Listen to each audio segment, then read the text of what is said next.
Well, welcome to the fourth in our series of explorations of the very Reverend William McMillan Library here in Dunmurry. And today we're going to look at John Wesley and Belfast, because one of the things we have in the library is a full set of the journals of John Wesley. Now, I'm not an expert in Wesley or Methodism, although when I did research at Manchester University many years ago, my supervisor was the Reverend Henry Rack, one of the leading experts in John Wesley and in Methodism, and the author of this book entitled Reasonable Enthusiast, an indication that although John Wesley's focus and attention and his ways of working were different from our denomination, he shared in that same experience of the 18th century Enlightenment, but his reaction was different. He was responding to the influence of that era of Enlightenment. Now, one of the things that Wesley did was keep a meticulous journal. And his journal runs to 8 volumes, and we have them here in the library. And one of the interesting things about his journal is that he tells us everything he did, everywhere he went. And between 1756 and 1789, he visited Belfast 11 times. And he generally wasn't received well in Belfast. And only on one occasion did he get to preach in a church in Belfast. And that church was the First Presbyterian Church in Rosemary Street.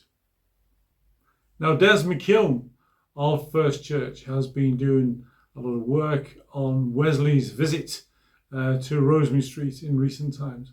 And Des has very kindly given me a photocopy of a letter that appeared in the Northern Whig on Wednesday, December the 3rd, 1873. And it's a letter written by the Reverend John Scott Porter, the distinguished minister of Rosemary Street at the time. And he quotes what happened to Wesley, or what Wesley recorded in his diary when he preached in First Church in 1789. So he writes in his diary, Monday, June the 8th, 1789. We went on to Belfast. I had at first thought of preaching in the Linen Hall, but the weather being very uncertain, I went to the heads of the large meeting house to desire the use of it, which they granted in the most obliging manner. It is the completest place of public worship I have ever seen. It is of an oval form, as I judge from my eye, 100 feet long and 70 or 80 broad. It is very lofty and has 2 rows of large windows, so that it is as light as our new chapel in London. And the rows of pillars with every other part are so finely proportioned that it is beautiful in the highest degree. The house was so crowded both within and without, and indeed with some of the most respectable persons in the town, that it was with the utmost difficulty I got in. But I then found I went not up without the Lord.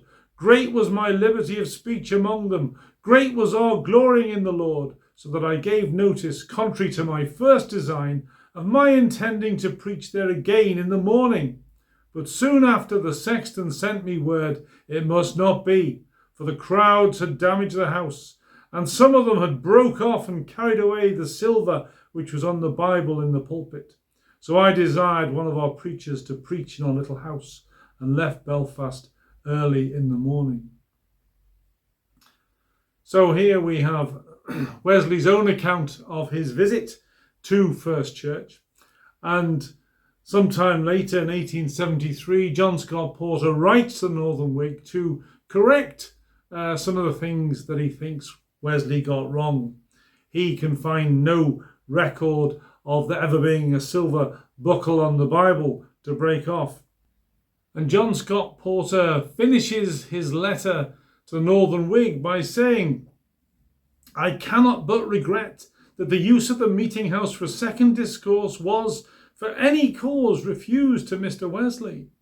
I am unwilling to believe that the damage done to the building was a mere pretext, and that the real reason was displeasure with some of the sentiments advanced by the preacher in the morning, or dissatisfaction with his conduct in announcing his intention to preach there next day without having obtained the previous permission of the committee.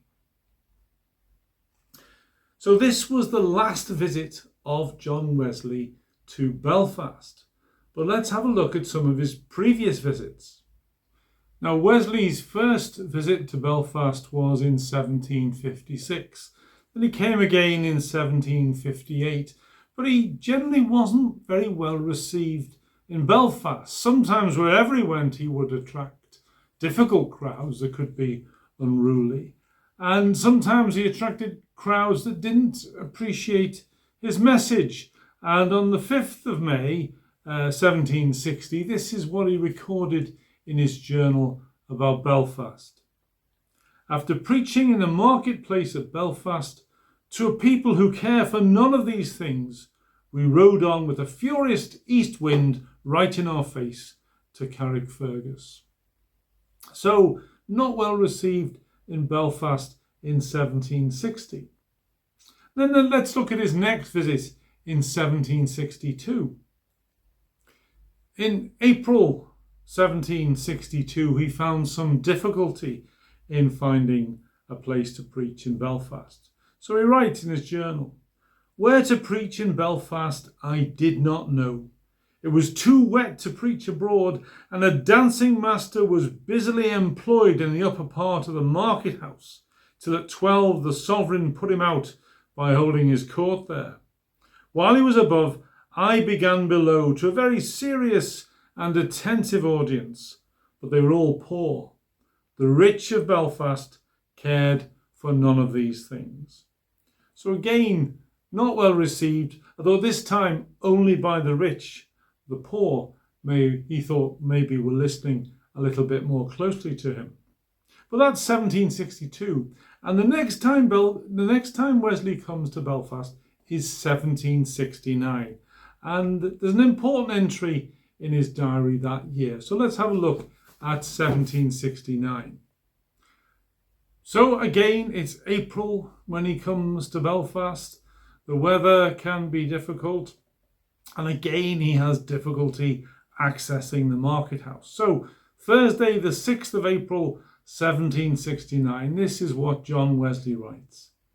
"I designed to preach at noon in the market house at Belfast, but it was pre-engaged by a dancing master. So I stood in the street, which doubled the congregation, to whom I strongly declared, all have sinned and are come short of the glory of God.